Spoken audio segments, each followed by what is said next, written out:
ជំរាបសួរបងប្អូនទាំងអស់គ្នាអរគុណប្រយ័ត្នសម្រាប់ថ្ងៃថ្មីចឹងថ្ងៃនេះយើងនៅតែបន្តមេរៀន Unit 9 Lunch Time ចានៅក្នុងមេរៀនទី9 Lunch Time របស់យើងហើយថ្ងៃនេះអ្នកគ្រូលើកយក Lesson 2 Grammar ហើយ Grammar របស់យើងនិយាយអំពី have and don't have ចាអញ្ចឹង have យើងបកថាមាន don't have យើងបកថាមិន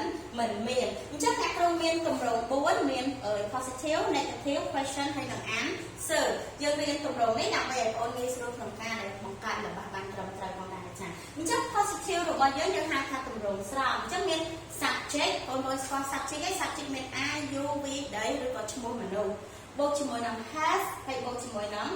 has ចាអញ្ចឹងបើសិនជា subject ណាដែលយើងបូកជាមួយ have ហើយនឹង subject ណាដែលយើងបូកជាមួយនឹង has ចាខុសគ្នាណាចាអញ្ចឹង subject បូកជាមួយ have ឬក៏ has បូកជាមួយនឹង object ឧទាហរណ៍ I have my lunch box I have my lunch box ចាអញ្ចឹង I នេះគឺជាsubject ដែលយើងបូកជាមួយកិរិយាសព្ទ have my lunch box នេះគឺជា object ចាអញ្ចឹង I have my lunch box យើងបកប្រែជាភាសាខ្មែរថាខ្ញុំមានប្រអប់បាយរបស់ខ្ញុំចា negative គឺជាទម្រង់បដិសេធអញ្ចឹងមាន subject I you we they he she it ដូចគ្នាចាបូកជាមួយនឹង don't បូកជាមួយនឹង have បូកជាមួយនឹង object ឧទាហរណ៍ I don't have my lunch box ចា I don't have my lunch box ចាខ្ញុំមិនមានប្រអប់បាយរបស់ខ្ញុំនោះទេយើងបកជាភាសាខ្មែរខ្ញុំមិនមានអញ្ចឹង don't have យើងបកថាមិនមានខ្ញុំមិនមានប្រអប់បាយរបស់ខ្ញុំនោះទេចា question ទម្រង់សំណួរមាន do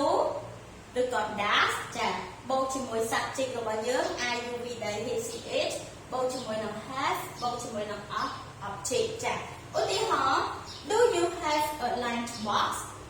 Do you have a lunch box តើអ្នកមានប្រអប់បាយដែរឬទេអញ្ចឹងពាក្យ do នេះគឺយើងបកថាតែបើសិនជាយើងប្រើជាមួយនឹងyou ចាកន្លែងនេះ do គឺយើងប្រើជាមួយនឹង subject I you we they I you we they យើងប្រើជាមួយនឹងកិរិយាសព្ទ do តែបើសិនជាយើងប្រើ does យើងប្រយោគសំណួរយើងផ្ដើមពី does វិញគឺយើងប្រើជាមួយនឹង subject he she it ចាចូលដល់ answer បើសិនជា answer យើងបែរជាចម្លើយស្របគឺយើងឆ្លើយមក yes I do បើសិនគេសួរថា do you have a lunch box តើអ្នកមានប្រអប់បាយទេបើយើងមានយើងឆ្លើយថា yes I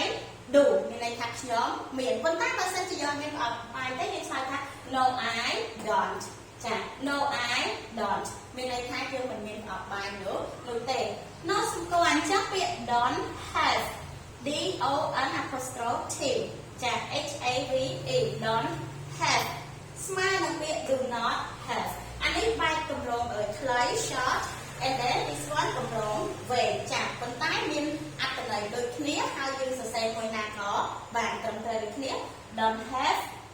គឺក៏ do not have ចាកន្លែងនេះក៏នៅសម្គាល់មួយដែរថាតើនៅពេលណាដែលយើងប្រើកិរិយាសព្ទ have ពេលណាយើងប្រើកិរិយាសព្ទ has អញ្ចឹងនៅពេលដែល subject របស់ផងយើងប្រធានរបស់យើង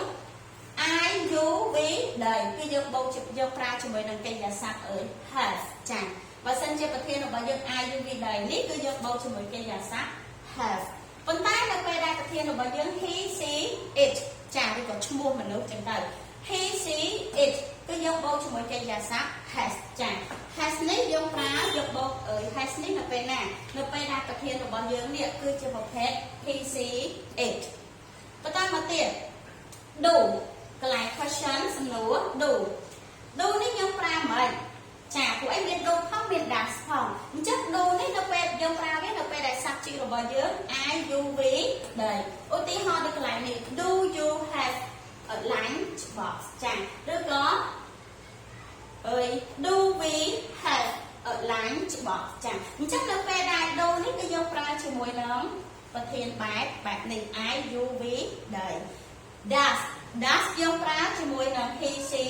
it ចាយើងប្រើ does នេះជាមួយនឹង subject របស់យើងកន្លែងនេះ does